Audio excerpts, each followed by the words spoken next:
इस वक्त की बड़ी खबर यूपी से आ रही है, जहां आउटसोर्स कर्मचारियों की नियुक्ति के लिए योगी सरकार ने नियम बदल दिया है। अब आरक्षण मिलेगा वहां आउटसोर्स कर्मचारियों को भी। क्या है पूरा मामला, इसकी ज्यादा जानकारी देंगे मेरे सहयोगी नीरज शर्मा। नीरज जी बताएं क्या है पूरा मामला। देखिए, उत्तर प्रदेश में लंबे समय से इस बात की मांग हो रही थी और बड़ी राजनीति तेज थी कि जो कर्मचारी निविदा पर रखे जा रहे हैं, आउटसोर्स किए जा रहे हैं, उन्हें आरक्षण का लाभ नहीं मिल रहा है। साथ ही साथ उन्हें कई तरह के ऐसे परेशानियों को झेलना पड़ रहा है जो किसी कर्मचारी के लिए ठीक नहीं है। लिहाजा प्रदेश सरकार ने अब एक्शन लिया है और उसी एक्शन के तहत उत्तर प्रदेश में अब ऐसे कर्मचारियों की जो नियुक्ति हो रही है उसके लिए उत्तर प्रदेश आउटसोर्स सेवा निगम की स्थापना गठन किया गया है। ये जो सेवा निगम बनाया गया है, आउटसोर्स सेवा निगम उत्तर प्रदेश, इसके लिए जो चीफ सेक्रेटरी हैं उनकी अध्यक्षता में एक बोर्ड ऑफ डायरेक्टर्स की नियुक्ति होगी। बेसिकली उत्तर प्रदेश आउटसोर्स सेवा निगम जो है मुस्कान, इसके बारे में आपको बता दें कि इसको एक कंपनी के तौर पर बनाया जा रहा है और कंपनी एक्ट में इसका रजिस्ट्रेशन करवाया जाएगा।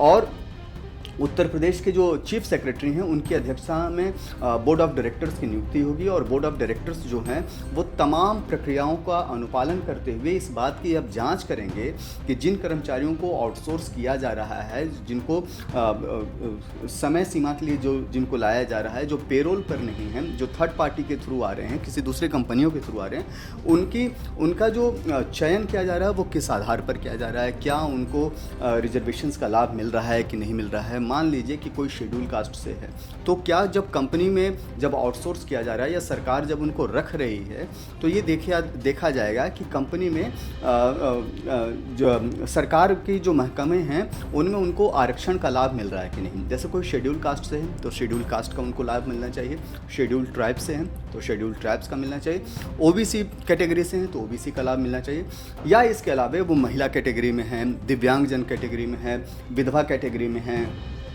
या किसी भी कैटेगरी में है तो उसका उनको आरक्षण का लाभ मिलना चाहिए। सरकार ने इसके लिए शुरुआती नियम बनाए हैं और शुरुआती नियम के तहत ही जो बातें सामने आ रही है कि चीफ सेक्रेटरी की अध्यक्षता में एक बोर्ड ऑफ डायरेक्टर्स का गठन होगा और बोर्ड ऑफ डायरेक्टर्स जो है उसमें एक महानिदेशक की नियुक्ति की जाएगी और हर जिला और मंडल के लेवल पर ये कंपनी कार्य करेगी और जितने भी भविष्य में जो आउटसोर्स किए जाएंगे कर्मचारी, उनकी नियुक्ति की यह पूरी प्रक्रिया का अनुपालन अपने गाइडेंस में कराएगा। जी नीरज जी, इसमें पहले क्या होता है जब टेंडरशिप में लोग भर्ती होते हैं तो उसमें पहले क्या नियम होता था और अब इसमें क्या बदलाव होगा और लोगों को कैसे फायदा मिलेगा? देखिए, पहले क्या होता था मुस्कान की, जैसे कर्मचारियों को आउटसोर्स किया जा रहा है, उनको निविदा पर लाया तो जाता था लेकिन कई बार नियमों का अनुपालन नहीं होता था। जैसे किसी भी जैसे सरकारी महकमे में जब किसी को की नियुक्ति की जाती है तो मान लीजिए कि 10 सीट निकाले गए तो उसमें जो 48-49% का जो रिजर्वेशन कैटेगरी है कि जिसमें schedule caste, schedule tribes, OBC या महिला कैटेगरी है या एक्सट्रीम बैकवर्ड क्लास कैटेगरी है, तो ईडब्ल्यूसी की कैटेगरी है, तो इस तरह की जितने भी कैटेगरीज हैं उसके मापदंड से वो 48% तो उस तरीके से 49% तक भर दिया जाता था। रेस्ट 51% में जनरल कैटेगरीज को रखा जाता था। अब क्या होगा मुस्कान कि पहले सरकारी कर्मचारियों का सिलेक्शन ऐसे ही होता था लेकिन जब आउटसोर्स किया जा रहा था तो इस तरह की प्रक्रियाओं का अनुपालन नहीं किया जा रहा था।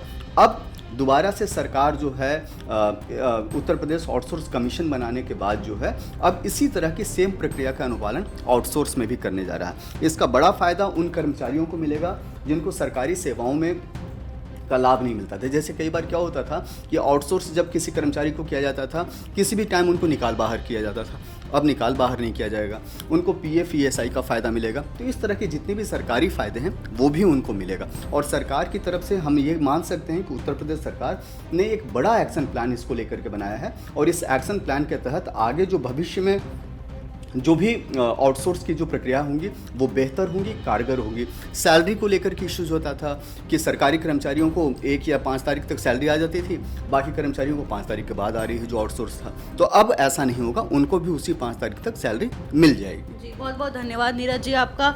तो योगी सरकार ने इस वक्त बड़ा फैसला लिया है, जो आउटसोर्स कर्मचारी होंगे उनके लिए एक नया नियम बनाया गया है। अब उन्हें भी आरक्षण का लाभ मिलेगा, यानी जो टेंडर के थ्रू नियुक्त हो रहे हैं उन्हें भी अब आरक्षण का लाभ मिलेगा सरकारी महकमे में।